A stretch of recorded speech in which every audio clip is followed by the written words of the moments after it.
Today I'm giving y'all my week 6 power rankings. At spot number 32 is going to be my Carolina Panthers. We're not a good football team. Our play calling is awful. We don't want to take shots down the field for some reason. Offensive line, not that good. Weapons, not that good outside of Adam Thielen. And we don't have a rushing game whatsoever. Bryce Young isn't looking the best right now, but I still do trust him because he's got no help around him whatsoever. This is the Denver Broncos. The same old Broncos stuff that we've seen every week of the season. In 30th, they went up a little bit. It's the Chicago Bears. They did just win their first game in like almost a calendar year.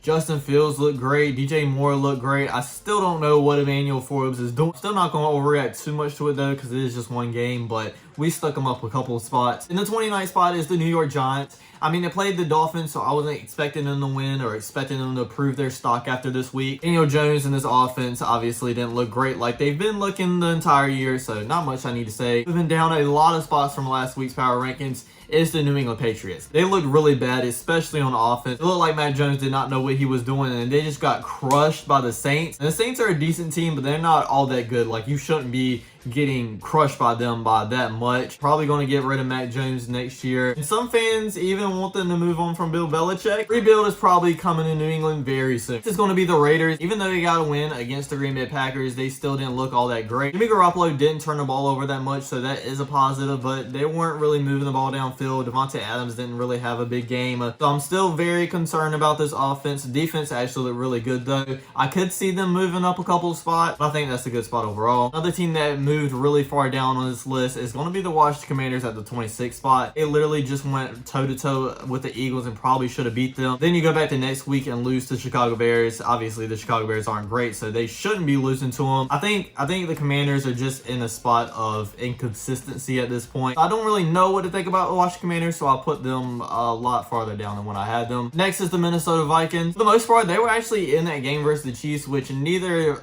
the Chiefs or them looked all that great. I could see them going up a little bit as well, but I mainly knocked them this far because Justin Jefferson is supposed to be out for at least a month, so I don't know how good they will do without him. Next is the Green Bay Packers. Jordan Love just did not look comfortable in Monday Night Football, but I'm not going to blame it all on him because he was having defenders in his face all night. They could not stop Max Crosby. They just don't have an identity on offense. They were trying to get the run game going a lot, which it was working. They couldn't punch it in once they got it in the red zone. I like their defense, but I do not trust in their offense whatsoever. Next is the Tennessee Titans. I just think they're a decent team at this point, and I don't really need to say that much about them. So let's go ahead and move to the next team. 22nd spot is the Atlanta Falcons. This is also another team that y'all could say should be higher, and I completely 100% agree with it. The main problem that I had with this team was Desmond Ridder. He actually looked very well versus the Texans. The Falcons did look very good. I think they went up a considerable amount from last week. Desmond Ridder keeps needing to stack in those performances for them to move higher for me. Right outside the top 20 is the Arizona Cardinals. They've played some tough teams, and they've been in just about every single game they've played except for the 49ers. I think the Cardinals are a decent team.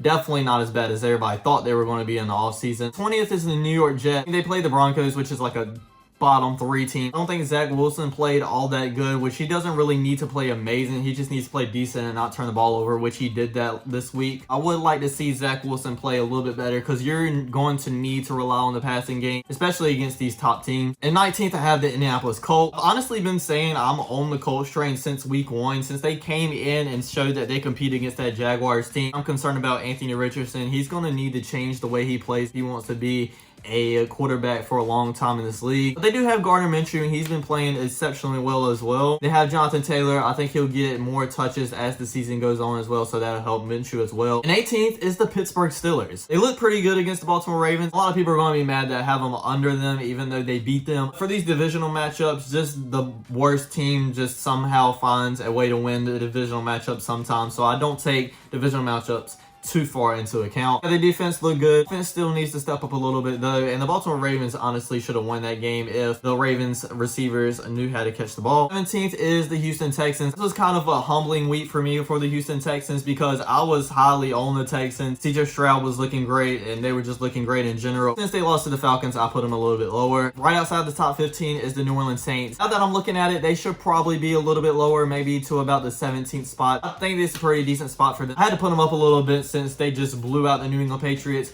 Even though the Patriots are like a bottom 5 team in my rankings, I still think you should be put up a little bit if you blow out a team. A lot of people are probably going to be mad about me for this. Number 15 is going to be the Cincinnati Bengals. I know a lot of people are going to say you shouldn't think they're bad because it was against the Cardinals and the Cardinals aren't really a great team. I know Joe Burrow and Jamar Chase had a really good game, but I was more impressed about how Joe Burrow's health looked. If Joe Burrow's injury was the main problem with this team and why they were not scoring a lot of points, they could be back. Next is the Baltimore Ravens. I'm not going to put them too far down because, like I said, I do think they should have won that game if the Ravens wide receivers knew how to catch. But I still think they're a good team. I believe in them, so I still put them up there high. In the 13th spot is the Tampa Bay Buccaneers. Baker Mayfield's been playing great, and so has their defense. 12th is the Chargers. This is probably one of the top teams that I'm most concerned about because obviously they have the talent. Justin Herbert's been looking good. Keenan Allen's been looking like a top 10, top 15 wide receiver. And the rest of the defense isn't looking that great. The head coach is going forward on fourth downs that could very well cost them a lot of games. So I'm worried about that team, but I think they have enough talent. They should be in the top 15. Right outside the top 10 in my 11th spot, this might be a bold take.